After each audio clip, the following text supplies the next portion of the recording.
Hi, welcome everybody. This is the second talk of the tutorial where we'll be talking about building recommender systems, importance of recommender systems, and how this can be built using PyTorch. And as an example or a case study, we'll be going over Facebook's DLRM or the Deep Learning Recommendation System and how we've done this in PyTorch. This talk will be given by myself. I'm Dheevatsa Mudigere from Facebook AI System Co-Design team, and my colleague Maxim from the same team. Before we go into details of the DLRM and recommendation systems in general, just to step back and summarize why PyTorch. A lot of details were covered in the talk just prior to this with Joe and Geeta. But just to summarize again, the key benefits of PyTorch are essentially founded in its programming model, which supports eager and graph-based execution. This allows for fast experimentation, where different types of models, algorithms can be tested on the fly and experimented with, and based on input from experiments can be changed or adapted to finally arrive at a working solution. This is very helpful, especially when looking at machine learning or deep learning, which is an iterative process in terms of the model building or trying out algorithms itself. And although this provides a capability to use dynamic neural networks, this might not necessarily be used for models that are dynamic, but the iterative process that I just described as to how we can create a model, iterate over it, and refine becomes something that's very helpful in some sense.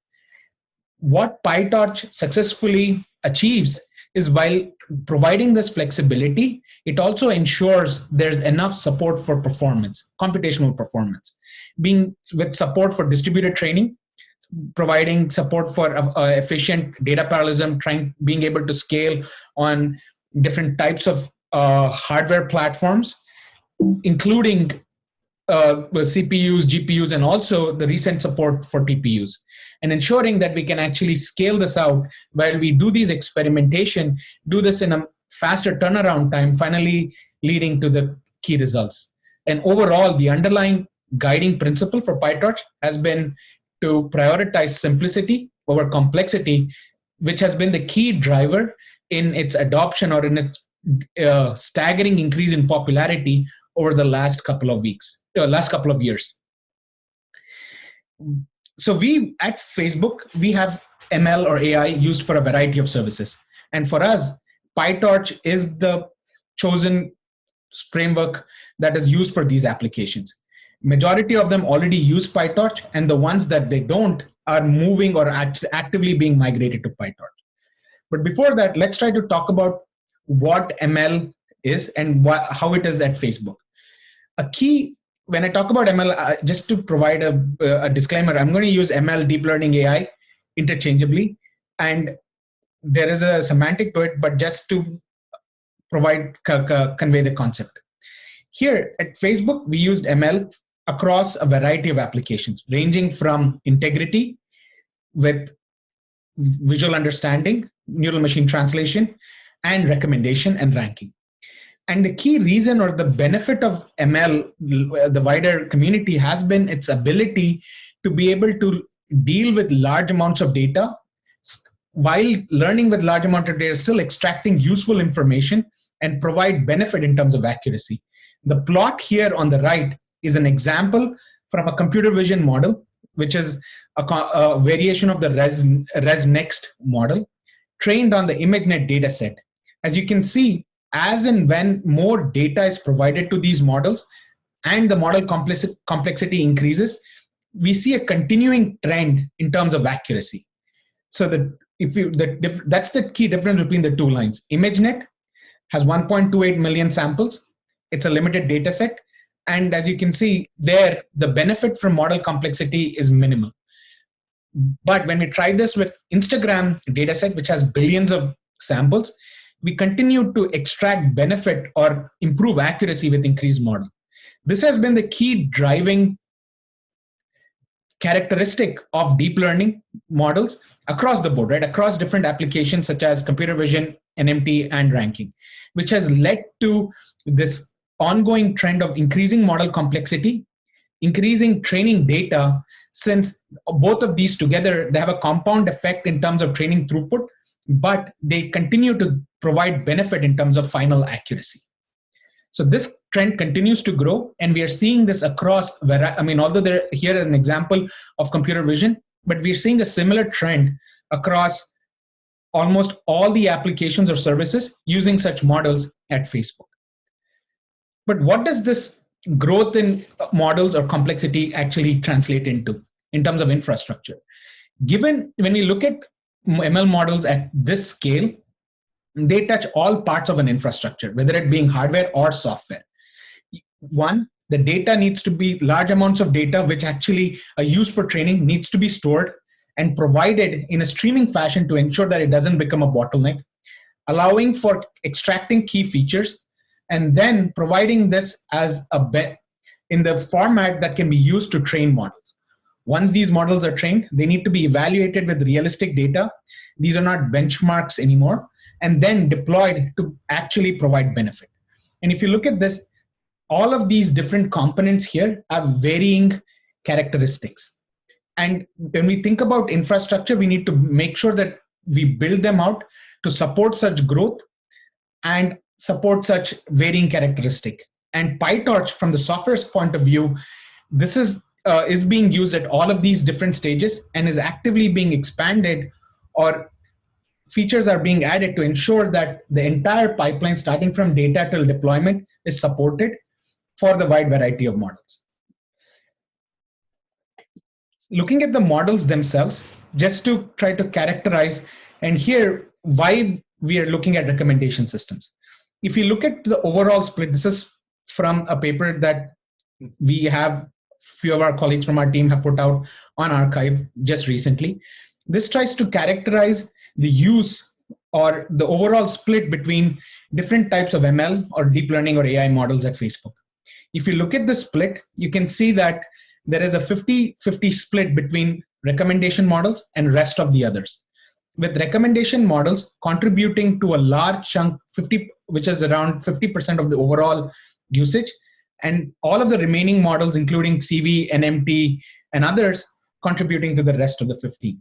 This clearly indicates that this forms an important class of models that we would like to study, and PyTorch as the framework of choice would need to support catering to all of the varying requirements of such models. Why are these models different, right?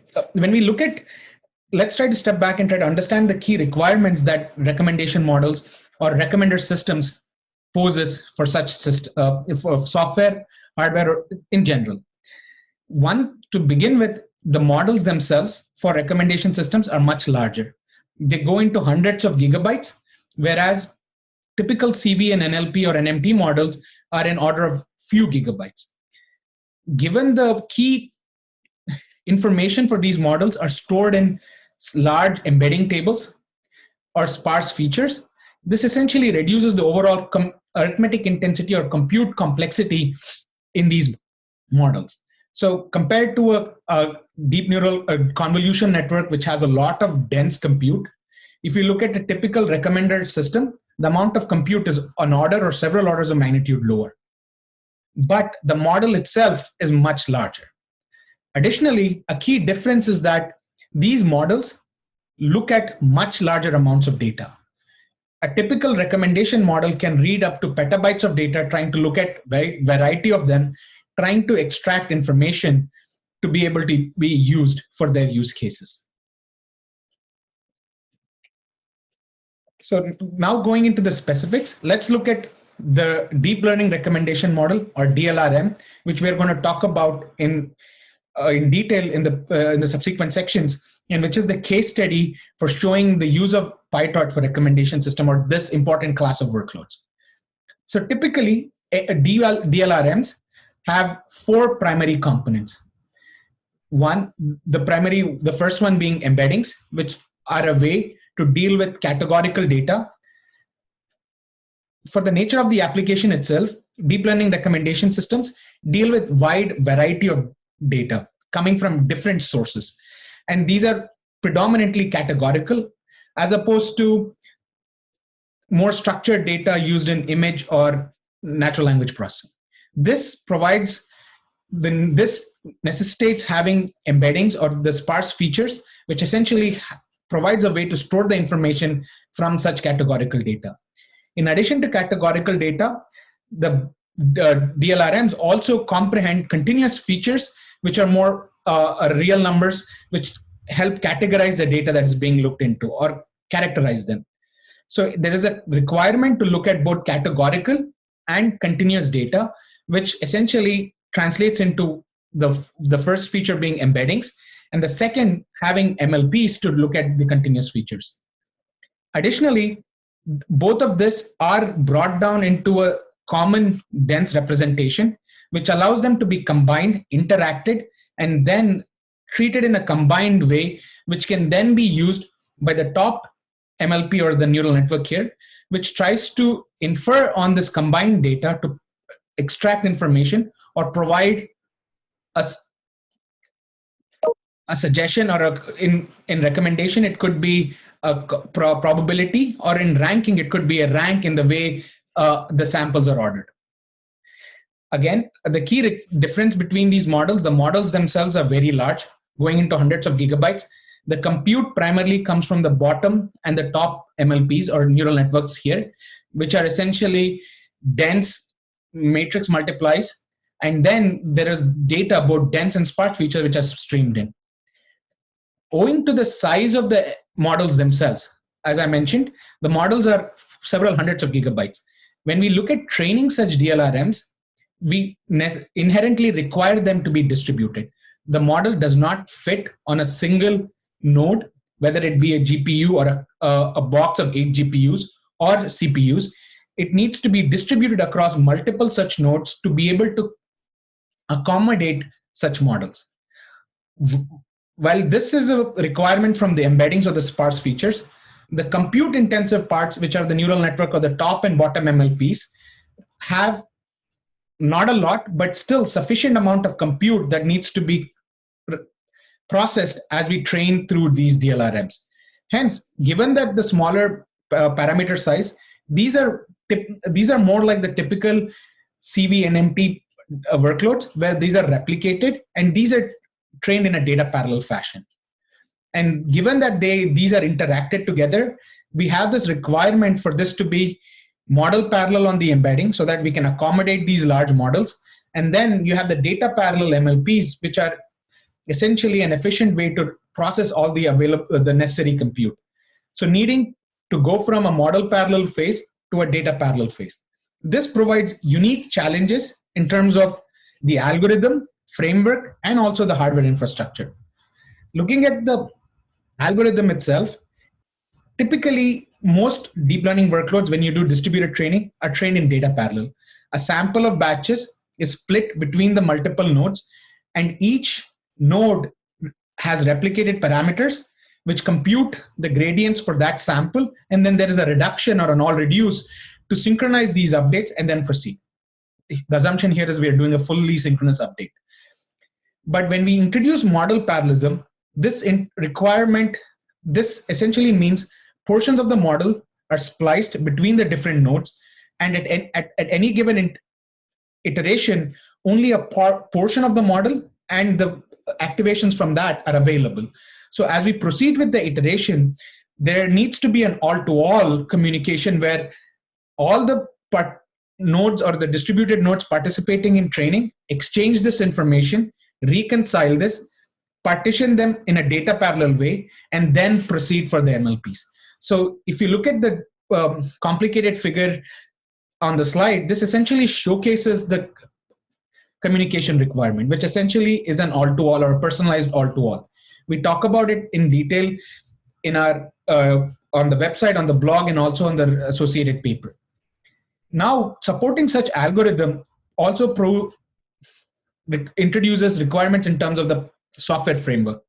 Today, if you look at most of the conventional frameworks, given that data parallelism or data parallel distributed training is the most popular way of doing training, support distributed training with data, with all kinds of optimizations for data parallelism.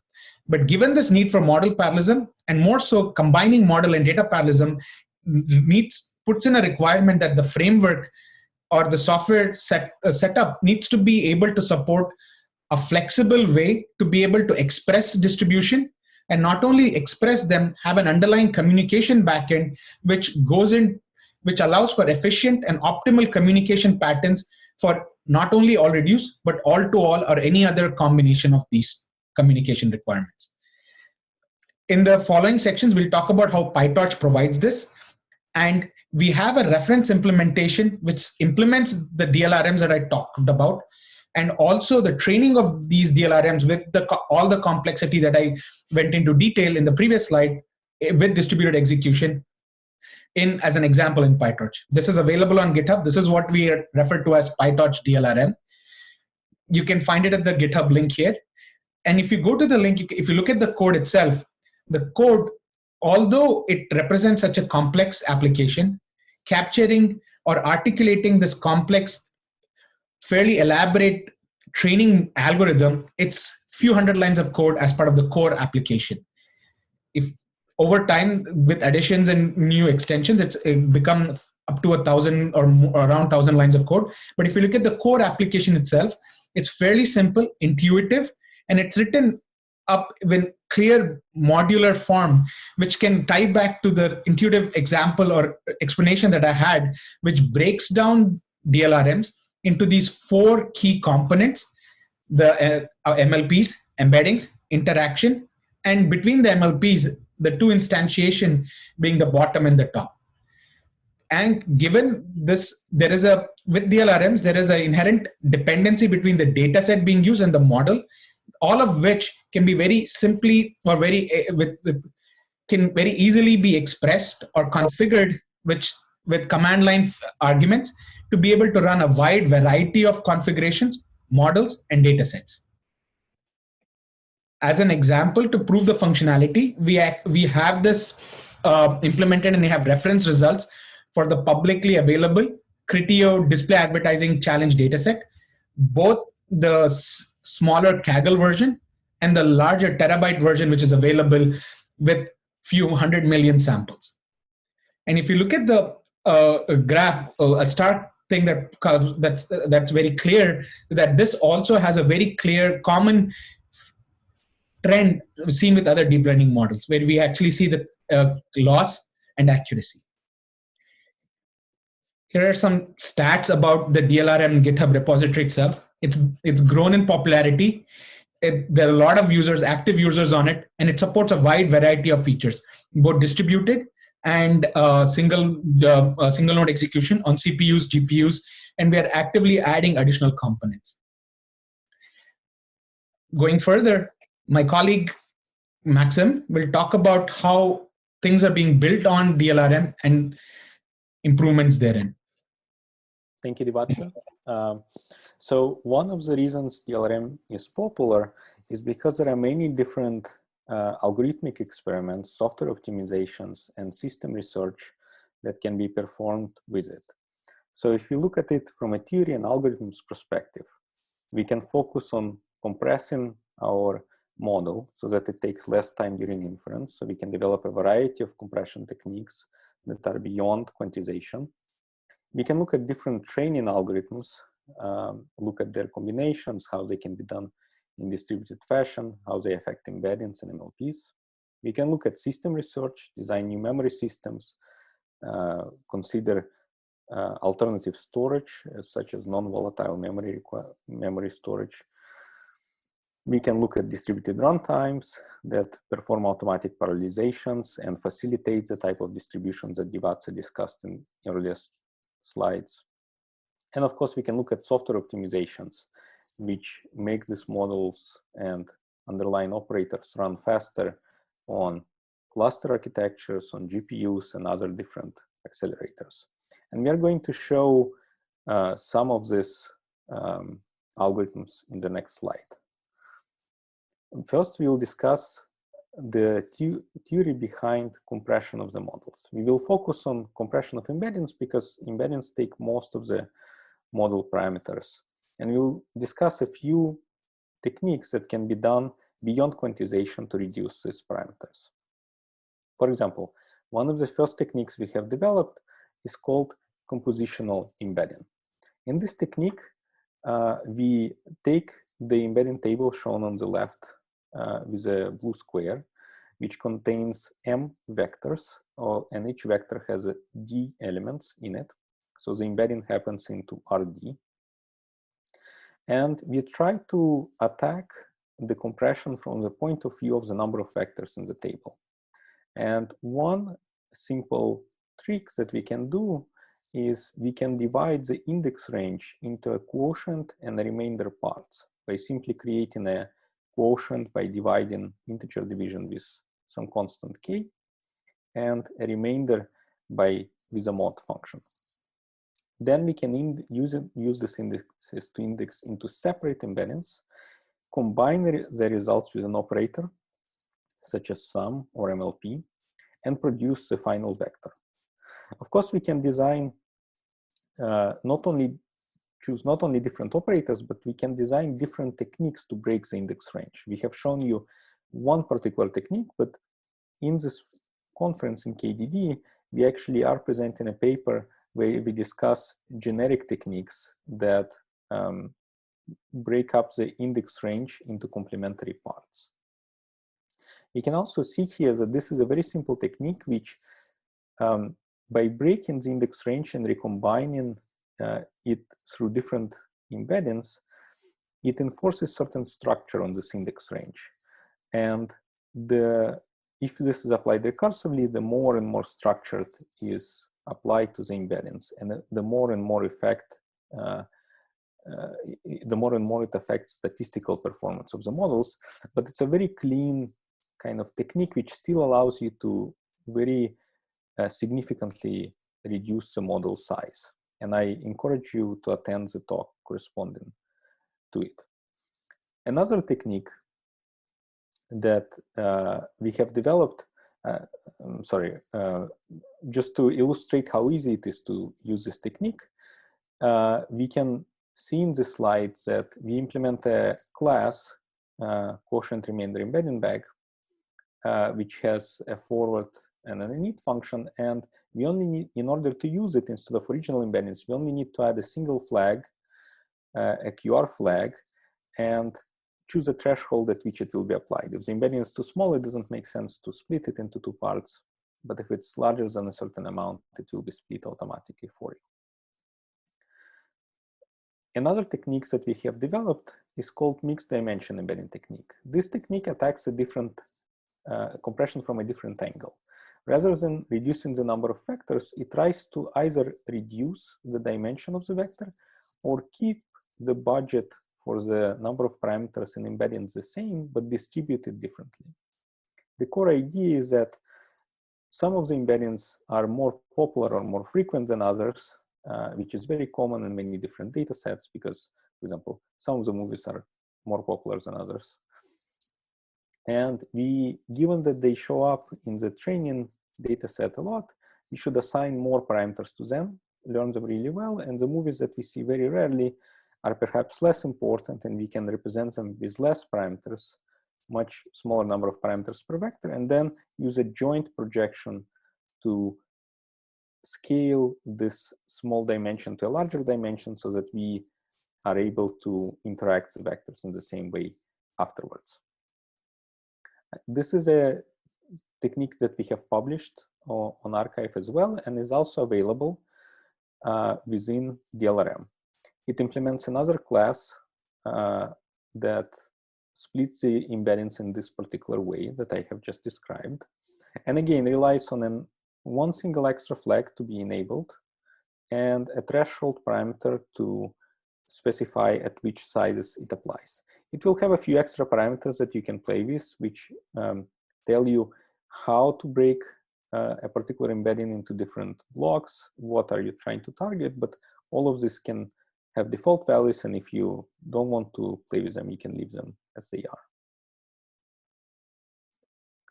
Finally, I wanted to bring up other techniques that were developed by other people as recently as 2020 and as far away as 2011 that also can be used for refactoring and embedding.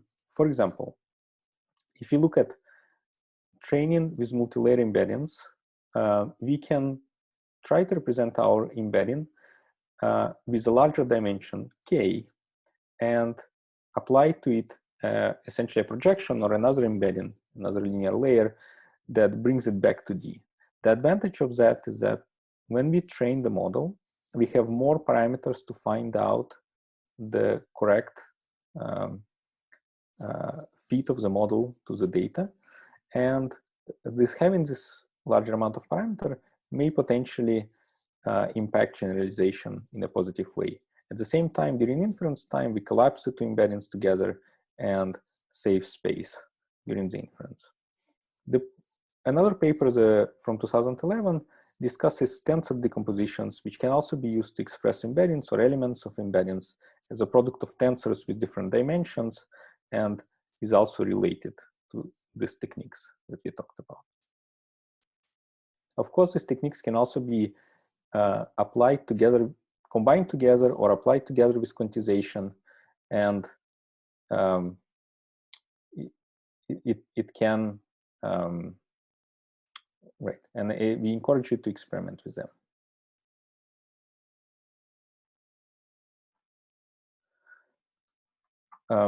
Next topic, we will talk about system research, and I'll return the speaking to Dheevatsa, who will talk about some of the very interesting projects that he has collaborated with in this area. Thank you, Maxim. Continuing the work or showcasing the benefits or capabilities of PyTorch DLRM or PyTorch for recommendation systems, one of the key areas, in addition to all the interesting work around algorithms and methods, one of the key areas, given that these are very important class of applications, is looking at systems implications and how these can be deployed, how do we increase performance, and how we can enable training larger models faster so that can be very beneficial. One work in this direction is where we try to extend DLRM using a high-performance computing distributed backend called Legion, which has been around for a while.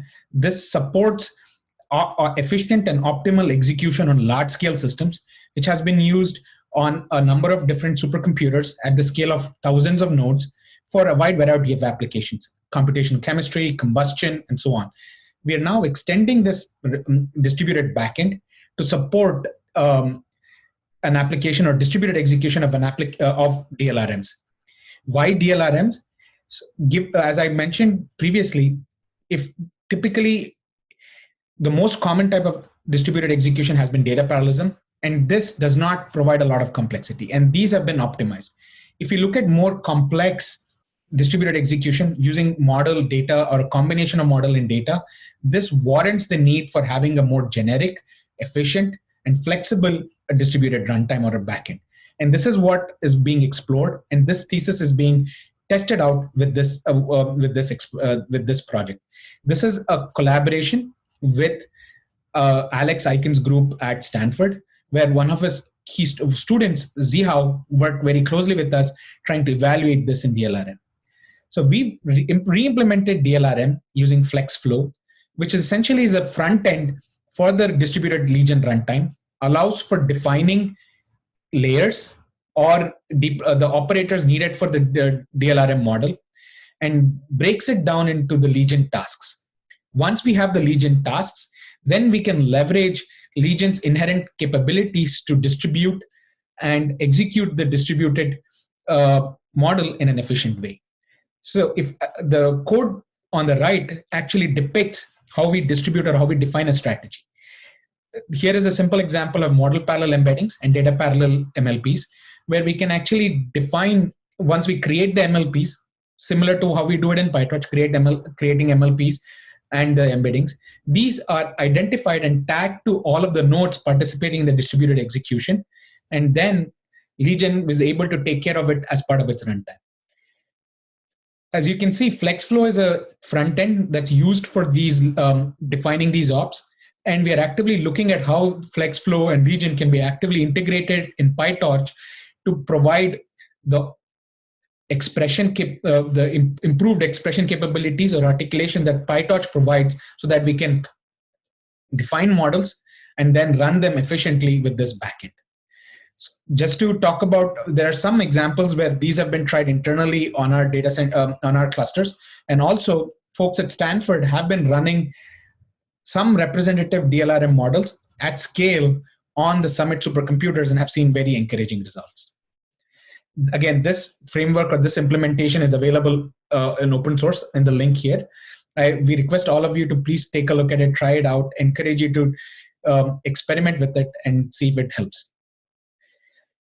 In addition to systems research, there has been another area of where DLRM or PyTorch DLRM is being used is for benchmarking.